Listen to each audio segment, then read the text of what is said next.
Dangerous confidence isn't loud, it's when you stop asking for permission to be who you are. At that point, everything shifts. This kind of confidence isn't about being perfect, popular, or fearless. It's about knowing your value without needing anyone to approve it. It's about showing up fully without shrinking. It's when you finally stop explaining yourself just to be accepted. Most people walk through life second-guessing, overthinking, holding back. They wait for the right moment. They wait for someone to tell them they're good enough. But the truth is, no one's coming to give you permission. You must present it to yourself. This audiobook is for the person who's tired of living small, tired of feeling unsure, tired of putting themselves last. You are not just here to survive. You're here to take back your voice, trust your own choices, and finally feel solid in your own skin. That's dangerous confidence, and we're about to build it from the inside out. Lesson 1: before anyone else does, make the decision to like who you are. You know, one of the greatest discoveries a person can ever make is realizing that confidence does not result from others' approval.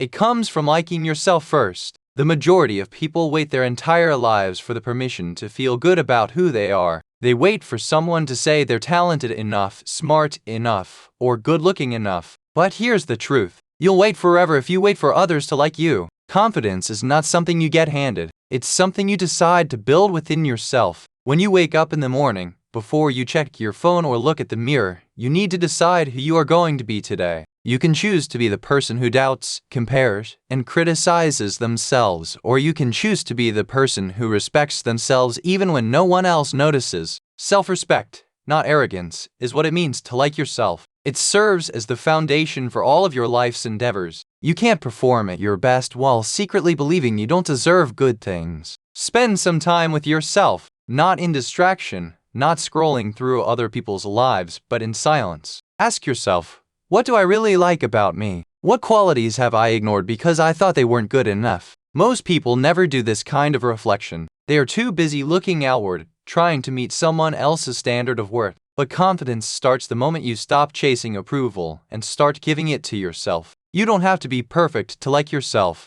In fact, real confidence comes when you understand that you can have flaws, make mistakes, and still be worthy of respect. Think about that for a moment. Every strong, grounded person you admire has failed, stumbled, and felt insecure, but they learned to stand up and say, "I'm still enough." That's what separates the people who build themselves from those who wait for the world to notice them. Most people tie their self-worth to what they do. They say, "I'll like myself when I lose the weight, when I get the promotion, when I make the money." But that mindset will trap you forever, because as soon as you reach one goal, the mind creates another condition for feeling enough. Confidence isn't built on achievement, it's built on acceptance. When you can look at yourself exactly as you are today, and decide that you are already valuable, that's when everything starts to change. You begin to walk differently, you talk differently, because the person who truly likes themselves doesn't need to prove anything. They don't chase people, they don't argue for their worth, they demonstrate it quietly. That's what makes confidence dangerous in the best way. Dangerous because it can't be shaken by opinions or rejection. When you genuinely like who you are, the world can't threaten you with disapproval anymore. You see, there's a difference between arrogance and confidence.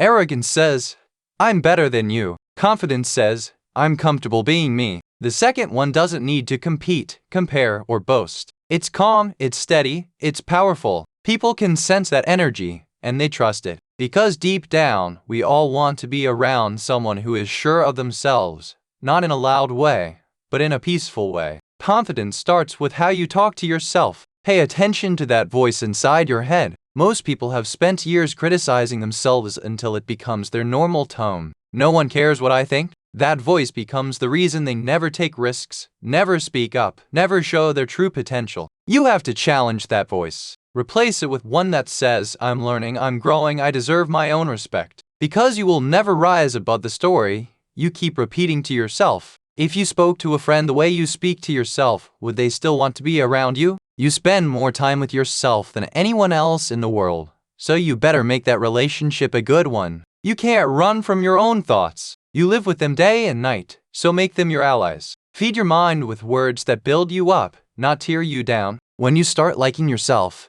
everything changes, not because the world gets easier, but because you become stronger. People's opinions don't weigh as much. Criticism doesn't sting as deeply. failure doesn't feel final anymore. You learn to recover faster, to see setbacks as lessons instead of punishments. That's what liking yourself does. It builds emotional armor. You stop reacting to every negative comment or every bad day. You stay grounded because you trust your own center. But here's the hard part. Liking yourself is a choice you have to make daily. Some days you'll look in the mirror and feel proud of who you are. Other days you'll struggle to believe it. Confidence isn't a straight line. It's built through repetition, just like a muscle. You strengthen it every time you forgive yourself instead of blaming yourself. Every time you try again instead of giving up. Every time you celebrate progress instead of waiting for perfection. You don't have to be loud or bold to be confident. You just have to be honest with yourself. There is quiet confidence in knowing you can handle what life throws your way. It's not about being fearless. It's about moving forward, even when you feel fear.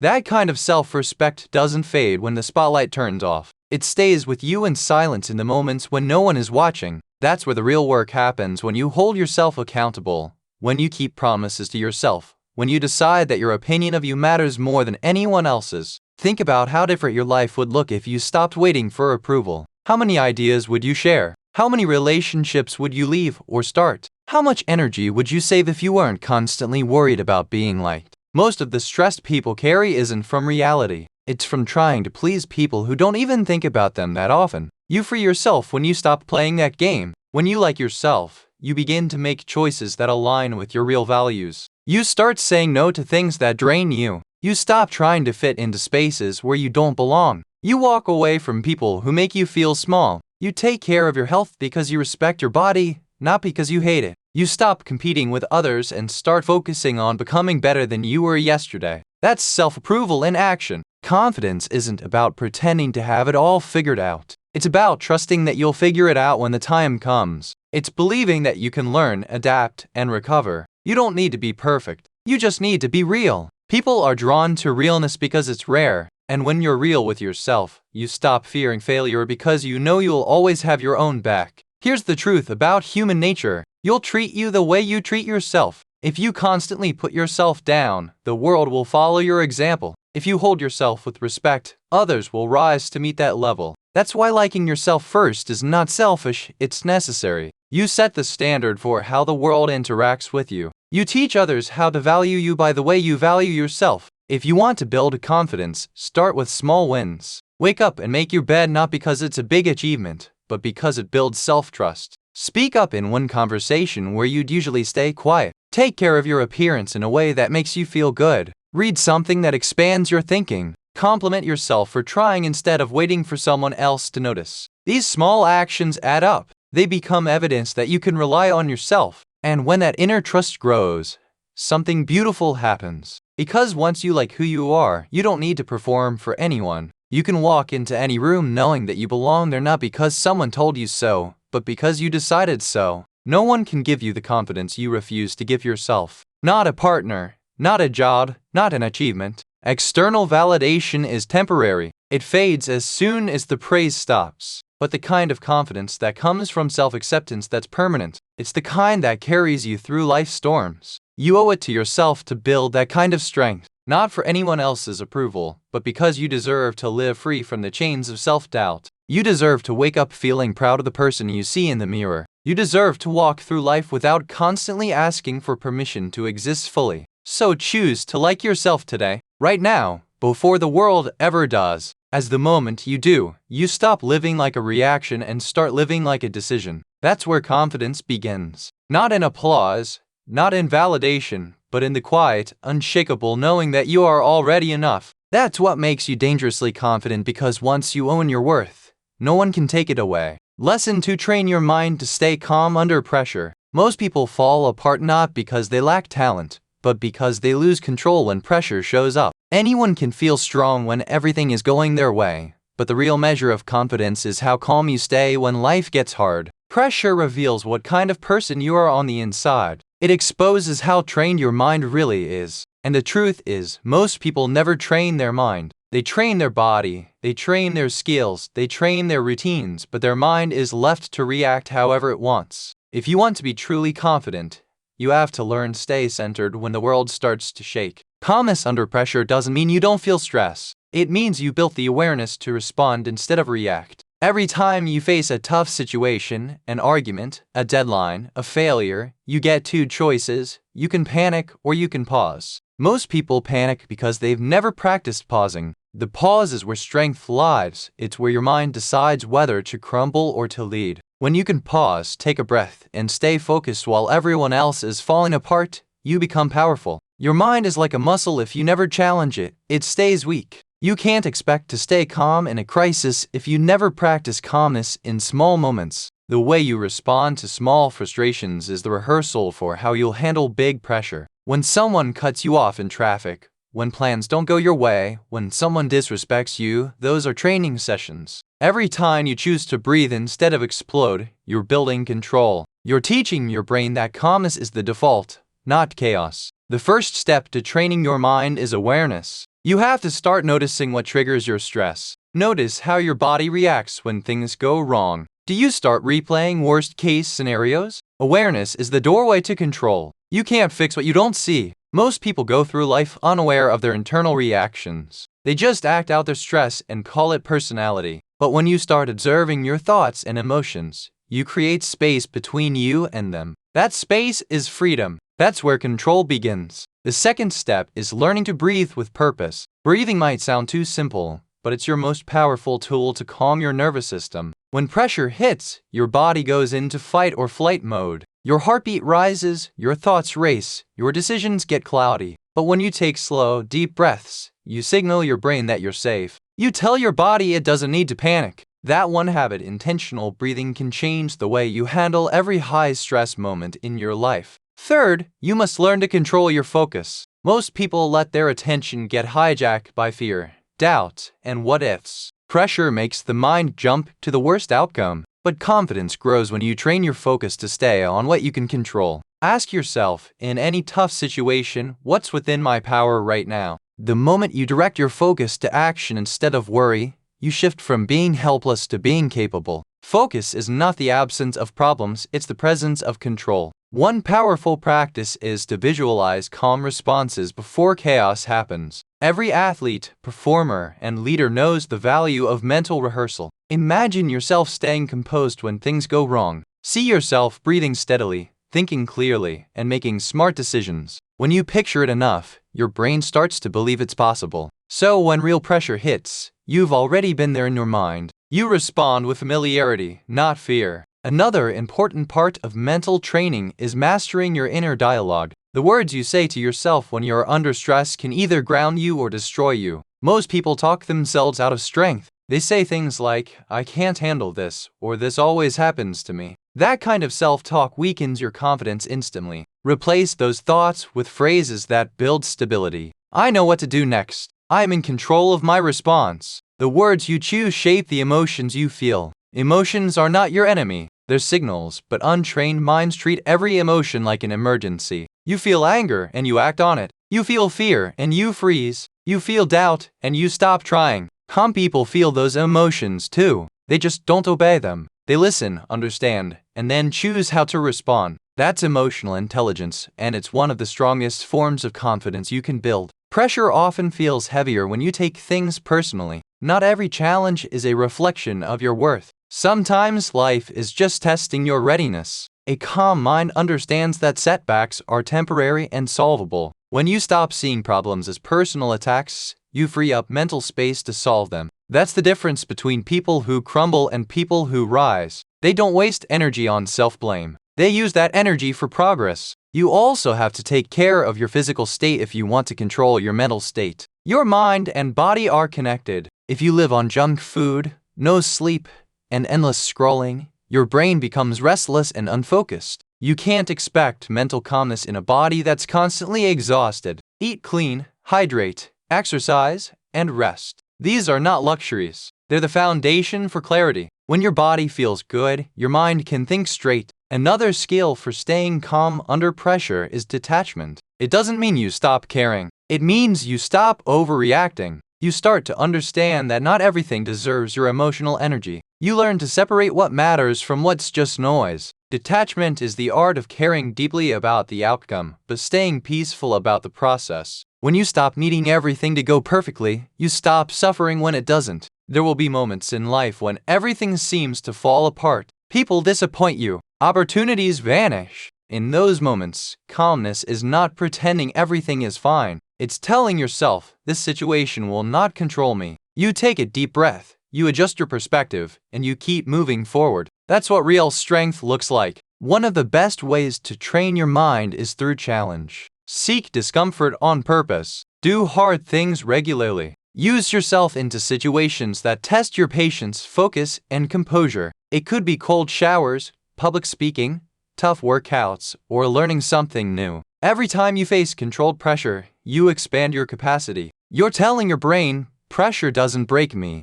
Then when life throws real challenges your way, you've already developed the habit of staying centered. Take the trap of perfectionism. Perfectionists crumble under pressure because they fear mistakes more than they trust their preparation. Calm confidence comes from knowing that mistakes are part of growth. You don't lose your balance because of one failure. You are just learn and keep going. The person who expects mistakes but trusts themselves to recover stays steady no matter what. The environment you create also affects your calmness. Surround yourself with people who handle pressure well. Energy spreads quickly if you're always around people who panic, complain, or dramatize every problem. You'll absorb that energy. Be around people who stay grounded, who solve instead of react. You'll learn from their emotional rhythm. Another practice is reflection. After every challenging situation, review how you handled it. Ask yourself what worked, what didn't, and how you can do better next time. This turns every stressful event into a lesson. With time, your confidence grows because you have evidence you've been through things and learned from them. Pressure loses its power over someone who learns from it. You can also strengthen your calmness through gratitude. Gratitude makes you focus on what's wrong. Gratitude brings your mind back to what's right. When you pause and recognize the good in your life, your brain releases calm energy. It reminds you that life isn't all chaos. Gratitude grounds you in the present and helps you see perspective in difficult moments. Train yourself to be slow when others rush. Most people talk too fast, decide too quickly, and act impulsively. Calm people do the opposite. They take a second to think before they speak or act. That small delay changes everything. It prevents regret and creates clarity. People who master that ability often seem unshakable, not because they don't feel pressure, but because they refuse to move without purpose. You also need to understand that calmness is built in private. You don't become composed by accident in public. It's what you practice when no one's watching. It's how you deal with daily frustrations, how you treat people when you're tired, how you speak to yourself when you fail. Calmness is built in the small invisible moments that prepare you for the big, visible ones. Pressure is not the enemy. It's the test that reveals whether you've been training or not. When you stay calm,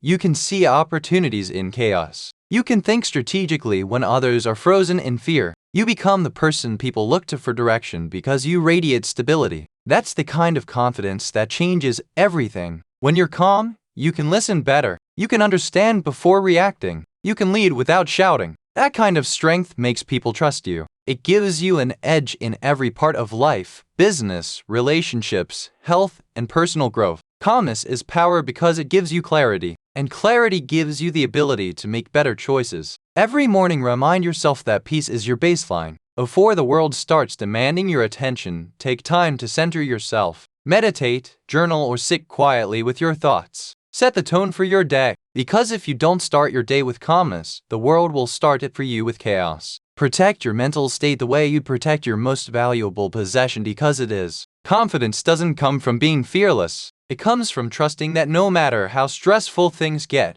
you can stay grounded and find your way through. Confidence isn't weakness. It's knowing that you can face life without losing yourself in it. So train your mind every single day. Breathe deeply and challenge yourself often. Learn to slow down your reactions and choose your responses. Build your strength in silence so that when pressure comes, you stand tall. The calmest person in the room is usually the one with the most power, not because they dominate others, but because they have mastered themselves. And that's the essence of dangerous confidence. It's not about how loud you are or how much you show off. It's about how steady you stay when life tries to shake you. A calm mind is an unbreakable weapon. Train it, guard it, and use it wisely. Once you learn to stay calm under pressure, there's nothing life can throw at you that you can't handle. Lesson 3: Do one thing daily that scares your comfort zone. Growth begins the moment comfort ends. Every time you choose comfort over courage, you shrink your potential a little bit more. You stay in the same conversations, the same routines, the same safe places, and you tell yourself you're fine, but deep down you know you're not growing.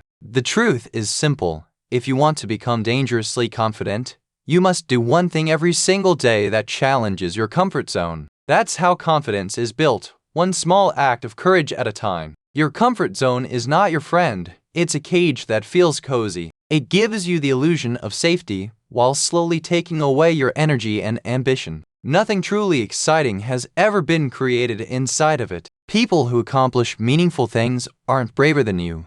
They've just trained themselves to act even when it's uncomfortable. They've built the habit of doing what most people avoid. Every day they choose the harder path, not because they enjoy the struggle, but because they know growth hides behind it. When you step into something uncomfortable, your brain resists. It tells you to stop, to play safe, to come back to familiar ground. That resistance is not danger. It's your mind trying to protect what it already knows. Confidence begins when you recognize that fear doesn't mean stop, it means grow. The people who change their lives are not the ones who wait to feel ready. They are the ones who take the step even when their hands shake. Doing one thing that scares your comfort zone doesn't mean taking massive leaps every day. It means making small deliberate choices that push you just a little further. Speak up in a meeting when you usually stay quiet.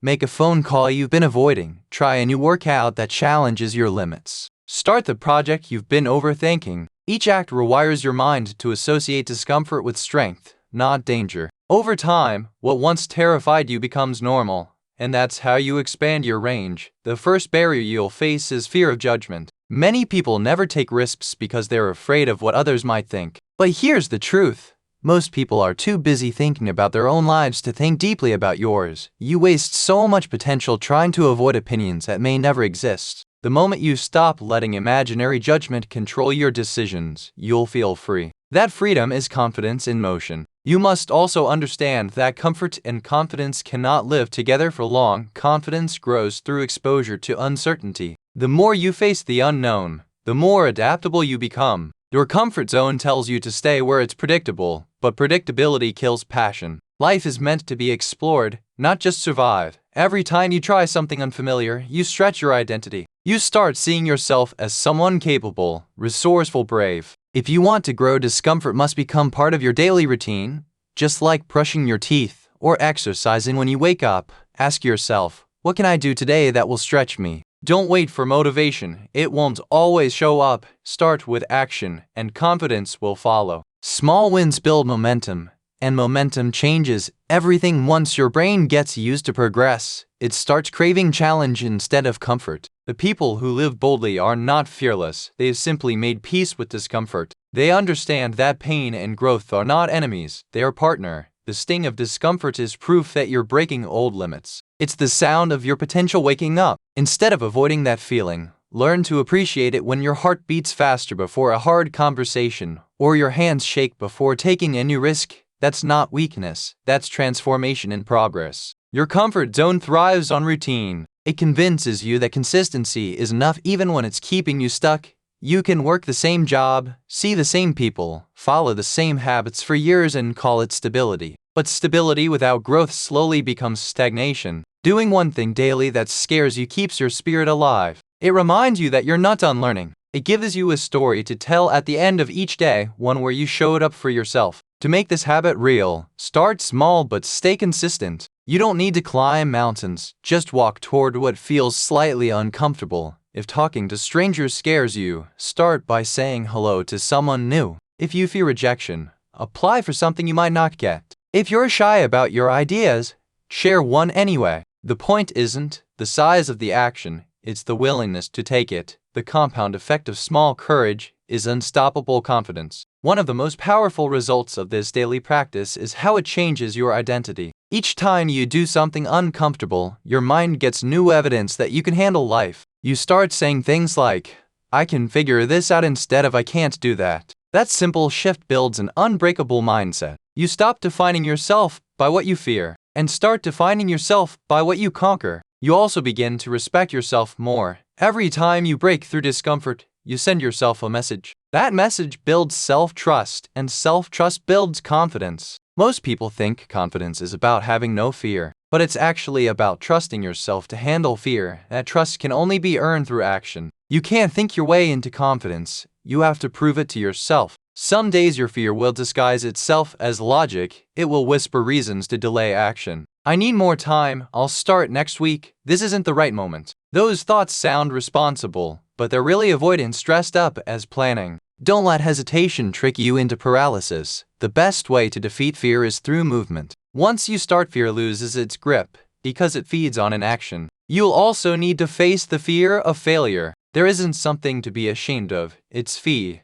Every time something doesn't work out, you learn what to do differently next time. The most confident people are not the ones who never fail. They're the ones who fail fast, learn quickly, and move forward. Every failure makes you sharper, stronger, and wise. If you let fear of failure stop you, you miss the lessons that would have made you great. The comfort zone also feeds off your need for control. You want everything to be predictable and safe. But life isn't built that way. You can't control every outcome, and you don't need. The goal is not to eliminate uncertainty, it's to become calm within it. When you make peace with not knowing, you open doors to experiences that would have scared you before. You start trusting life to unfold as you grow with it. Having one thing daily that scares you builds resilience. You develop thicker skin, not through isolation, but through exposure. You realize that discomfort doesn't destroy you, it strengthens you. The first time you try something new, it feels terrifying. The 10th time, it feels normal. That's how courage becomes part of who you are. This practice also changes how you see opportunities.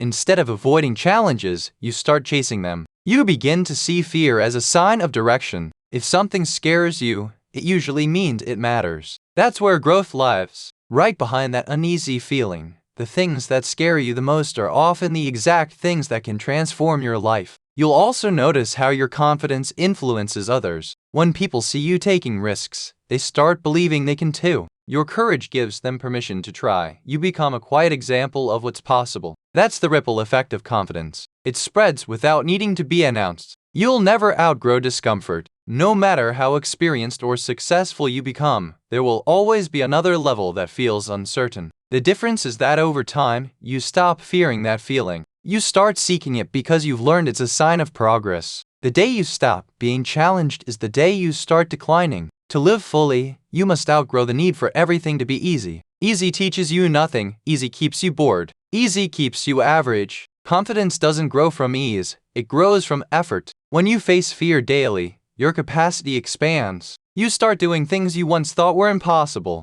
Not because the fear disappeared, but because you grew bigger than it. Your comfort zone will always whisper that you've done enough. It will try to convince you that playing it safe is smarter. But deep down you know comfort never leads to greatness. You don't build confidence by staying invisible. You build it by showing up even when you feel exposed. If you ever wonder where to start, begin with one question: what am I avoiding today? The thing you avoid the most is often the thing that will grow you the fastest. Whether it's a conversation, a project, or a dream you buried, walk toward. You don't have to conquer it all at once. The next step will reveal itself once you start moving. Remember, courage isn't about grand gestures, it's about consistency. It's about showing up every single day, even when it's uncomfortable. The little acts of bravery you stack today become the foundation of the unstoppable person you'll be tomorrow. You're not trying to prove anything to others. You're proving to yourself that fear has no power over your choices. When you live this way, your relationship with fear changes completely. It stops being the enemy.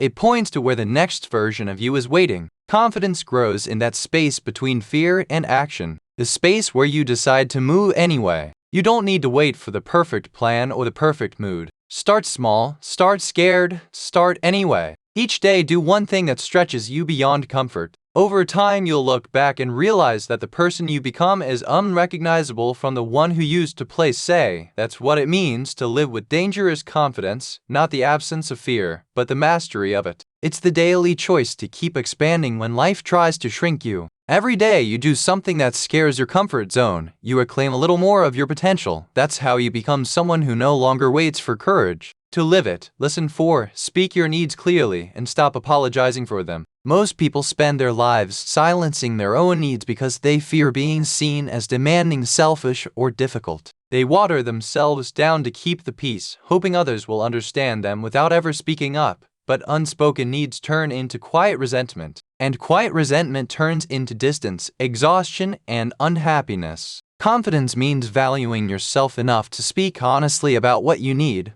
without guilt or apology. It means realizing that your voice matters and that your needs are not inconveniences, they are boundaries that protect your well-being. You cannot build strong relationships, careers, or peace of mind while constantly hiding what you truly feel. When you stay silent to avoid conflict, you create internal conflict. You start to feel disconnected from who you are. You begin to perform kindness instead of living authenticity. The habit of staying quiet may make you agreeable, but it also makes you invisible. The truth is, people can't respect what they don't understand, and they can't understand what you don't express. The first step to speaking your needs clearly is to believe that they are valid. Many people struggle with that. They think other people's comfort is more important than their own. They were raised to please, to adjust, to tolerate. But confidence comes from unlearning that pattern. You are allowed to take up space. You are allowed to say no. You are allowed to express what you expect, desire, and deserve. You don't have to justify why your peace matters. The moment you start believing that your needs are important, your communication changes naturally. When you know what you need, it becomes easier to express it calmly and directly. Unclear communication creates confusion and disappointment. Instead of hinting, over-explaining, or waiting for others to guess,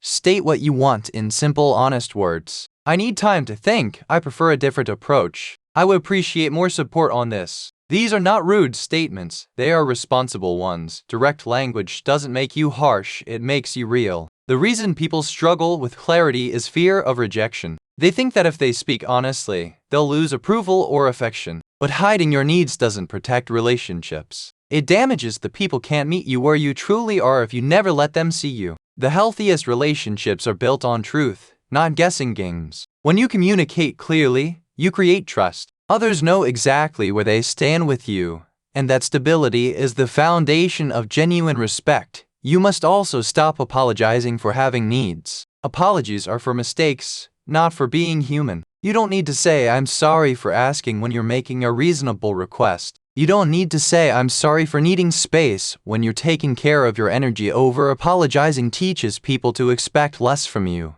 and it teaches you to expect less from yourself. Every time you apologize for existing, you shrink your self-worth. Instead, replace unnecessary apologies with gratitude and assertiveness. Say, "Thank you for understanding," or "I appreciate your time," instead of "Sorry for bothering you." That one change transforms how people perceive you and how you perceive yourself. Speaking your needs doesn't mean forcing others to agree with you. It means expressing yourself with respect and standing by your truth. Acceptance is not about being right. It's about being authentic. When you speak clearly, you don't need to raise your voice or prove your point. You simply express your position with calm certainty. People who respect themselves don't need to argue to be understood. They communicate to create clarity, not control. One of the biggest obstacles to self-expression is the fear of conflict. Many people avoid honest conversations because they associate them with drama or tension. But silence creates more problems than truth ever could.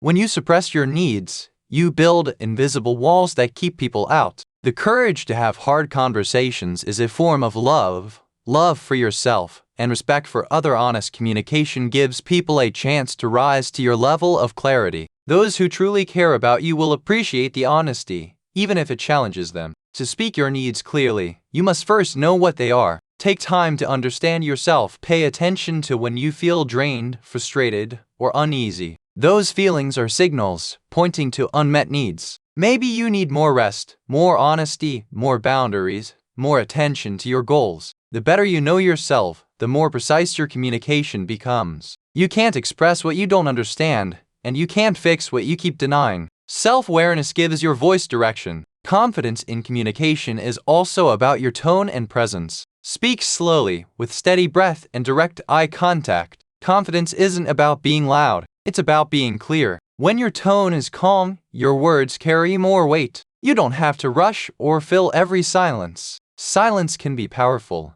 It gives your message space to sink in. People listen differently when they feel your composure. Stop expecting people to read your mind. It's unfair to hold others accountable for needs you never voiced. You may think you're being kind by not speaking up, but in reality, you're creating confusion. Unspoken expectations lead to unnecessary disappointment. Clarity protects relationships. When people know what you need, they can respond honestly, and that honesty builds mutual respect. You must also separate assertiveness from aggression. Assertiveness is clarity with respect. Aggression is clarity without empathy. The goal is to express, not to overpower. A calm, steady voice communicates maturity and self-assurance. When you stay composed even during disagreement, you teach people that your boundaries are firm but fair. That balance earns long-term respect. There will be times when your needs aren't met even after you express them. Confidence isn't about controlling outcomes. It's about honoring your truth regardless of the response. Some people may resist your boundaries because they benefited from your silence. Don't take their discomfort personally.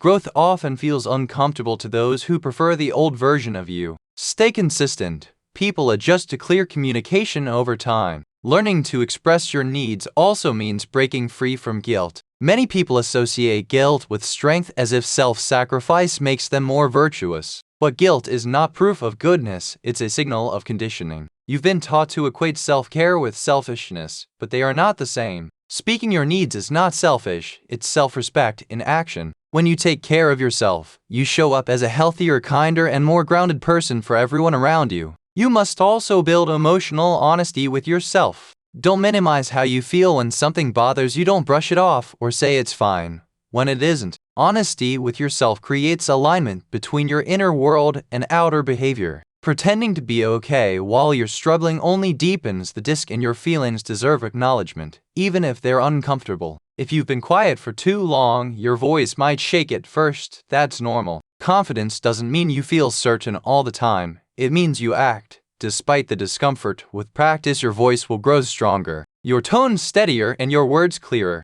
The goal isn't perfection, it's authenticity. Every time you express yourself, you strengthen the muscle of self-trust. You will notice that when you start communicating openly, some people may step away. Don't be afraid of that. The relationships that thrive on your silence were never healthy. When you speak your needs, you filter your environment.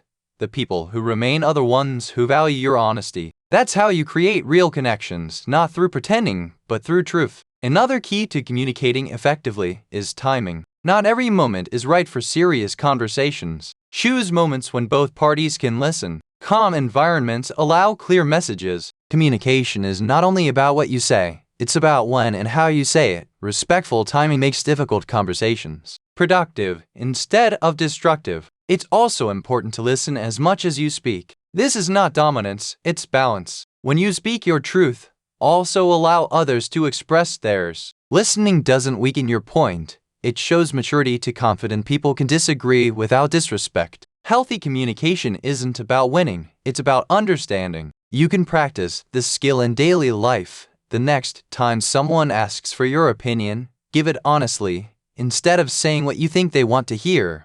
When you feel overlooked, express it directly without anger. When you need space, say so without guilt. Each time you do, you train your brain to associate honesty with safety instead of fear. Don't confuse kindness with silence. Being kind doesn't mean avoiding truth. In fact, real kindness often requires honesty. You can be direct and compassionate at the same time. The difference lies in intention. Speak with the intention to be clear. People respect truth when it's delivered with empathy. When you stop apologizing for your needs, your posture changes. You walk differently, you speak differently, you carry yourself with quiet strength. You stop asking for permission to exist comfortably in your own life. It's a powerful transformation. People will notice the difference, not because you're louder, but because you're more certain. Certainty is magnetic. Confidence in communication also improves your decision-making. When you're used to suppressing your needs, you make choices that please others, but hurt you. Once you start expressing yourself, your decisions align with your values.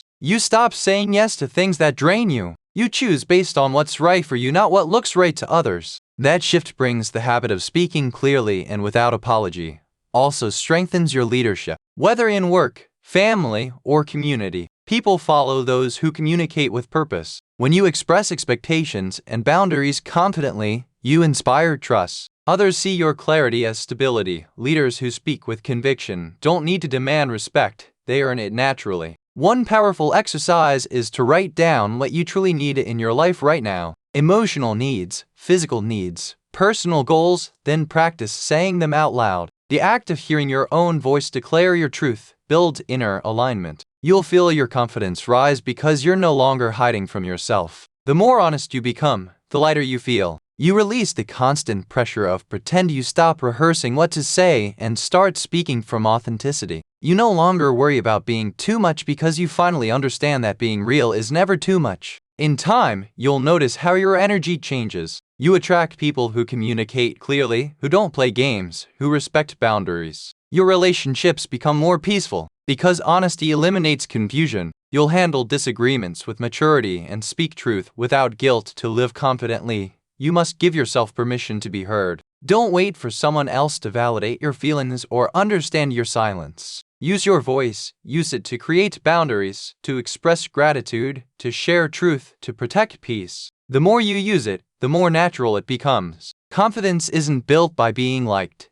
It's built by being honest. The person who can speak their needs clearly, without apology, lives free. Free from resentment, free from guilt, free from fear of judgment. That's dangerous confidence. The kind that comes from knowing who you are, what you want, and refusing to apologize for either. Lesson 5. Trust your own decisions and stop seeking permission. One of the hardest things you will ever learn is to trust your own decisions. From childhood, you are taught to look outside yourself for direction. You ask teachers for answers, parents for approval, friends for opinions, society for validation. Over time, you forget that you have a mind capable of leading you. You begin to doubt your instincts and hesitate when choices appear. You start believing that someone else knows better than you. But real confidence begins when you stop waiting for permission and start trusting your own judgment. Every decision you make carries a message. Either you believe in yourself or you don't. When you constantly seek validation before acting, you tell your mind that it cannot be trusted. That self-doubt grows stronger with every moment of hesitation. The only way to rebuild that trust is to start making decisions on your own and standing by them, even if they turn out imperfect. Perfection was never the goal.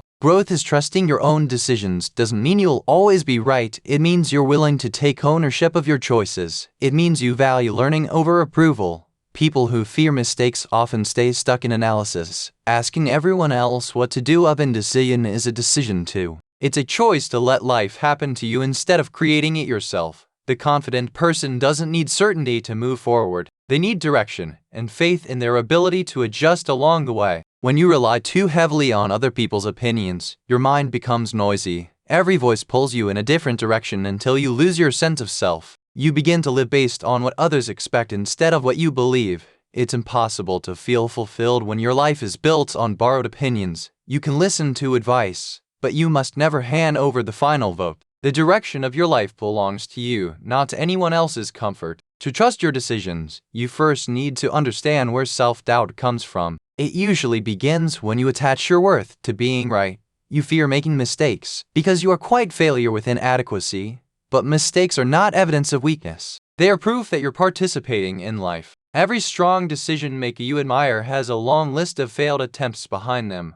What sets them apart is their ability to keep trusting themselves through those experiences. Confidence is not built by always being correct. It's built by refusing to collapse when you're not. There will always be people who think they know what's best for you. Some do it out of love, others out of control. You can appreciate their concern while still choosing your own path. Seeking constant permission may keep you safe, but it also keeps you small. Safety and growth rarely exist together. Every time you choose your own way, you grow more independent and grounded in who you are. That self-assurance doesn't make you arrogant, it makes you free. The need for permission often comes from fear of judgment. You worry about disappointing others, so you stay silent or follow their suggestions. But every time you silence your intuition, a small part of you goes unheard. Over the years, that silence becomes emptiness. People end up living lives that look successful but feel hollow because they ignore their inner direction. Freedom begins the day you realize that your peace matters more than approval. Trusting yourself also means forgiving your past mistake. Many people lose confidence because they keep punishing themselves for old decisions. They replay them, analyze them, and use them as proof they shouldn't trust themselves again. But that mindset keeps you chained to the past. The purpose of reflection is not to create guilt, it's to learn. Once you've learned, you must move forward. You can't build confidence on a foundation of regret. Growth requires forgiveness. To strengthen self-trust, start with small decisions. Stop outsourcing your daily choices. Pick what to eat, what to wear, how to spend your time based on what feels right for you. Every small decision is an opportunity to rebuild trust. Over time, your confidence expands to larger choices, career, relationships, goal. The more you practice deciding for yourself, the quieter the need for permission becomes. A confident mind doesn't rush decisions, but it doesn't avoid them either. It gathers information, reflects briefly, then acts. The action creates clarity. The hesitant person waits for clarity before acting, but clarity rarely comes without experience. You can think forever.